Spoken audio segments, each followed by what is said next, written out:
కొలిచే ఉజ్వల రూపం ఎత్తాడు. జగమే చూడని తన వెలుగుని జగనై చూపించాడు. సలసల సలమని మరిగే రక్తం ప్రజల కోసమే అన్నాడు.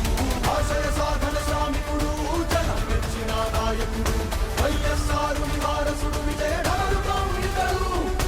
అక్రమార్కులకి విక్రమార్కుడు, పేద ప్రజలకు గుండె చప్పుడు, ఆపదొచ్చిన వెన్ను చూపడు, జగననే ఇతడు. సర్కార్ సర్కార్ జగనన్న బంకయ ఆంధ్ర సర్కార్ సర్కార్ ఆంధ్రుల గుండెల అలనికి దర్శార్ సర్కార్ జగనన్న బంకయ ఆంధ్ర సర్కార్ సర్కార్ ఆంధ్రుల గుండెల అలనికి దర్బార్.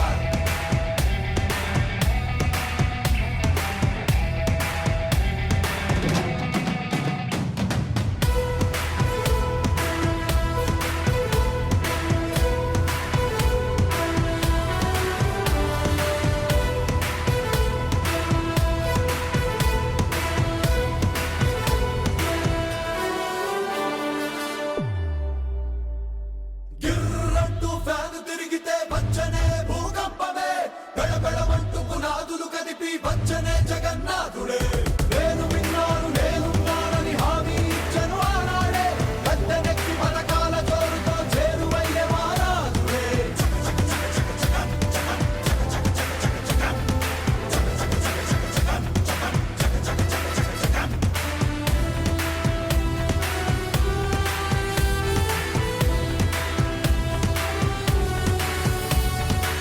కాలమే కొంచెమై శ్వాసకే భారమై బ్రతుకులే ఆగగా ప్రాణవాయువందించిన వైద్యమే ఉచితమై ధైర్యమై నిలబడిన జగనన్న జగనన్న.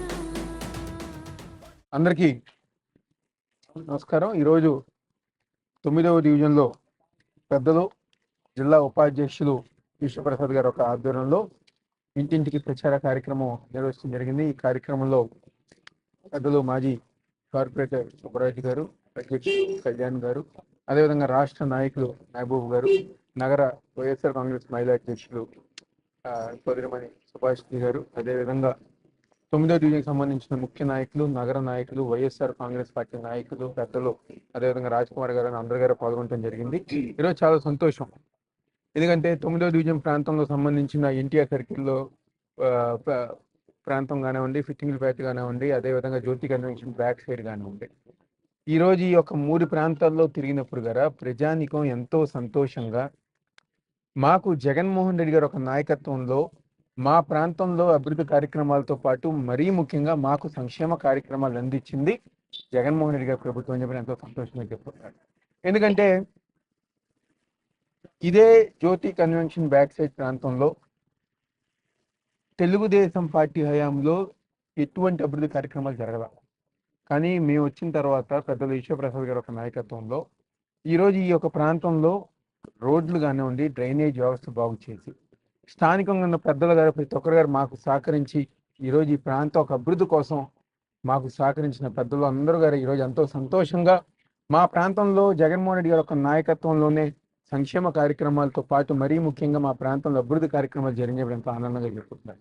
అదేవిధంగా ఫిట్టింగ్ బేట్ లాంటి ప్రాంతంలో సంక్షేమ కార్యక్రమాలు ఇదివరకు జన్మభూమి కమిటీ అనేది ఒకటి ఏర్పాటు చేసి ఎవరైతే తెలుగుదేశం పార్టీ జెండా పట్టుకుంటారో, ఎవరైతే జెండా మోస్తారో వాళ్ళ వరకే ఇదివరకు సంక్షేమ కార్యక్రమాలు అందించేవారు.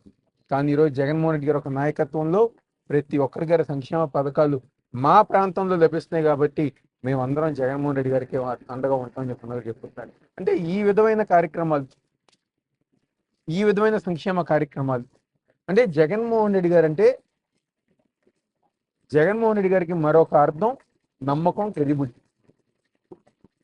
ఆ విధంగా నమ్మకంగా, క్రెడిబిలిటీగా జగన్మోహన్ రెడ్డి గారు ఒక పేరు ఉంది కాబట్టి నిన్న జగన్మోహన్ రెడ్డి గారు మేనిఫెస్టో రిలీజ్ చేసినప్పుడు కోట్లాది మంది ప్రజానికం టీవీలు కతుక్కుని చూస్తున్నారు. ఎందుకంటే జగన్మోహన్ రెడ్డి గారు ఏది చెప్పినా నిజంగా చేసేటట్టుగా చెప్తారు. చంద్రబాబు నాయుడు ఎంత గొంతు చించుకుని నరుచుకున్న సూపర్ సిక్స్ అంటారు, ఇంకా అనేక సంక్షేమ పథకాలు అంటే ఒక్కరి గారు పట్టించుకోవట్లా, ఎవరు గారు పట్టించుకోవట్లా. కానీ జగన్మోహన్ రెడ్డి గారు చెప్తున్నారంటే ఒక నమ్మకంగా ఈరోజు టీవీలు కత్తుక్కుని ఉన్నారంటే కారణం నమ్మకం. ఈ నాయకుడు జగన్మోహన్ రెడ్డి గారు అనే నాయకుడు ఏది చేసినా ఏది చెప్పినా అది చేస్తారు, చేసే విధంగానే చెప్తారని చెప్పిన ఒక నమ్మకం ఉంది. కాబట్టి ఈరోజు ప్రజానికానికి జగన్మోహన్ రెడ్డి గారు అంటే నమ్మకం. ఈరోజు ఏదైతే ఈ 5 సంవత్సరాలు చేస్తున్న సంక్షేమ కార్యక్రమాలు ఉన్నాయో రాబోయే 5 సంవత్సరాలు కూడా చేసుకుంటూ, అదేవిధంగా 3,000 ఉన్న పెన్షన్ని 3,500 రూపాయలు చేస్తాను అని చెప్పని ఈరోజు జగన్మోహన్ రెడ్డి గారు చెప్తున్నారు. కానీ ఇంకో పక్క తెలుగుదేశం చేద్దాం. ఇదే తెలుగుదేశం పార్టీ 2 సంవత్సరాల క్రితం జగన్మోహన్ రెడ్డి గారు చేస్తున్న సంక్షేమ కార్యక్రమాలు చూసి రాష్ట్రం ఎట్టి వెళ్ళిపోతుంది, బీహార్ అయిపోతుంది, అదేవిధంగా నేపాల్ అయిపోతుంది, జింబాబ్వే అయిపోతుందని చెప్పని, శ్రీలంక అయిపోతుందని చెప్పని అన్నారు. ఎవరు చెప్పింది? చంద్రబాబు నాయుడు, ఇక్కడ ఉన్న గద్దె రామ్మోహన్ ఇదే ప్రచారం చేశారు, శ్రీలంక అయిపోతుంది. ఇప్పుడు మీరేం చేస్తున్నారు? మీరెందుకు అబద్ధాలు చెప్పుతున్నారు? మళ్ళీ మీరెందుకు జగన్మోహన్ రెడ్డి గారిని ఫాలో అయ్యే సంక్షేమ కార్యక్రమాలు ఎందుకు చెప్తున్నారు? దానికి ఏం సమాధానం తెలుగుదేశం పార్టీ వాళ్ళు చెప్తారు. ఎందుకంటే చంద్రబాబు నాయుడు గారి పైన ఒక్కసారి అంటే కింద గద్దె రామ్మోహన్ గారు 100 సార్లు అంటారు శ్రీలంక అని చెప్పని. ఆయన ఒకసారి లెఫ్ట్ కి తల తిప్పితే ఇక్కడ మా రామ్మోహన్ గారు 100 సార్లు తిప్పుతారు లెఫ్ట్ కి తల, ఏదో చంద్రబాబు నాయుడు గారు చెప్పారని చెప్పండి. అంటే చెప్పే మాటలు, మాట్లాడే విధానంలో అన్ని గారు పచ్చి అబద్ధాలు. ఈరోజు ఒక్కొక్కసారి నేను ఆశ్చర్యపోతా. ఈరోజు రామ్మోహన్ గారు కానివ్వండి, లేకపోతే గద్దె అనురాధ గారిని వాళ్ళు మాట్లాడే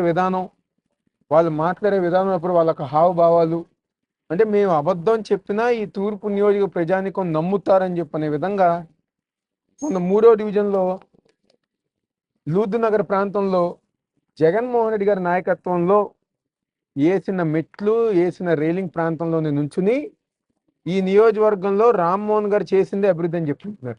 వెనకమాదేమో మేము చేసిన కార్యక్రమాలు కనపడుతున్నాయి. అంటే ఏ రకంగా? అంటే మీరు ఏది చెప్తే అది జనాభా నమ్ముతారా? ఎందుకు నమ్ముతారు? మీరు చెప్పే అబద్ధాలు జనాభా ఎందుకు నమ్ముతారు? దాన్ని ఎందుకు మీరు ఒక అహంకారంగా, ఒక హక్కుగా మేము ఏది చెప్తే తూర్పు నియోజకవర్గం నమ్మేస్తారు, ఇన్నేస్తారని చెప్పిన అహంకారం మీకు ఎందుకు ఉంది? మీ యొక్క అహంకారం దించే విధంగా రాబోయే రోజుల్లో తూర్పు నియోజకవర్గం వైఎస్ఆర్ కాంగ్రెస్ పార్టీకి పట్టం కడతారని చెప్పాం. ఈరోజు ఈ నియోజకవర్గంలో మాకేమి పదవి లేదు,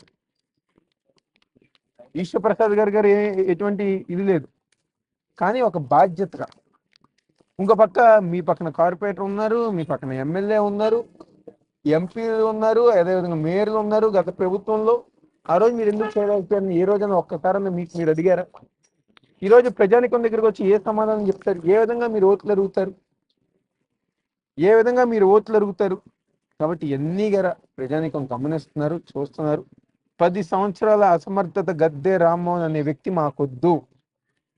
రాబోయే 5 సంవత్సరాలు మా కుటుంబ సభ్యుడిగా మాకు అండగా ఉంటున్న అవినాష్కి మేము మద్దతు ఇస్తామని చెప్పి ప్రజానికం చెప్పడం చాలా సంతోషం. వాళ్ళందరి గారు ఒక కుటుంబ సభ్యులాగా అండగా ఉంటాయని చెప్పని, అదేవిధంగా ఎంపీ అభ్యర్థిగా పెద్దలు కేసీఆర్ శ్రీనివాస్ నాని గారిని, అదేవిధంగా ఎమ్మెల్యే అభ్యర్థిగా మీ ముందుకు వస్తే మీ బిడ్డని దీవించి ఆశ్రయించమని మనస్ఫూర్తిగా కోరుకుంటూ ఒక్క అవకాశం ఇచ్చి దీవించండి. నేను కోరుకునేది ఒకటి, ఒక్క అవకాశం ఇవ్వండి. 10 సంవత్సరాలు ఒక వ్యక్తికి అవకాశం ఇచ్చారు, ఏమీ చేయలేదు. మాకు ఒక అవకాశం ఉంది, తప్పకుండా మంచి చేసి ముందుకెళ్తాం. మీ ఆశీర్వాదం పొందుతాం. పెద్దలందరూ కలిసి మేము ప్రచారం చేస్తూ ఉంటే మంచిగా ఉంది. ఈ రోడ్లు, ఈ 9వ డివిజన్లో వేసిన రోడ్లు కానీ, మేము నడిచిన నడక కానీ ఏదైనా వేశారంటే ఈశ్వరప్రసాద్ గారు వేపించారు. అట్లాగే మన అవినాష్ గారు ఇన్ఛార్జిగా అనేక సంక్షేమ కార్యక్రమాలు చేశారు. మాట్లాడితే గద్దె రామ్మోహన్ గారు వాళ్ళ వైఫ్ అనురాధ గారు డివిజన్కి వెళ్ళి మేము ఈ పని చేసాం, మాకు ఓటేమని అడగట్లా. ఏం అడుగుతున్నారంటే ఎక్కడో షిప్లో మాదక ద్రవ్యాలు దొరికినాయి, మద్యం కుంభకోణం అసలు మద్యమే తీసేసిన ఎన్టీ రామారావు గారిని మద్యం తీసుకొచ్చింది చంద్రబాబు నాయుడు. అట్లాగే ఇసుక కుంభకోణం అంటున్నారు. ఎంఆర్ఓ గారిని చింతమనేని ప్రభాకర్ నియోజకవర్గంలో ఇసుక కుంభకోణం చేస్తుంటే ఆవిడ కొట్టించింది ఆయనే, మళ్ళీ సారీ చెప్పించింది ఎదురు ఆయనకి.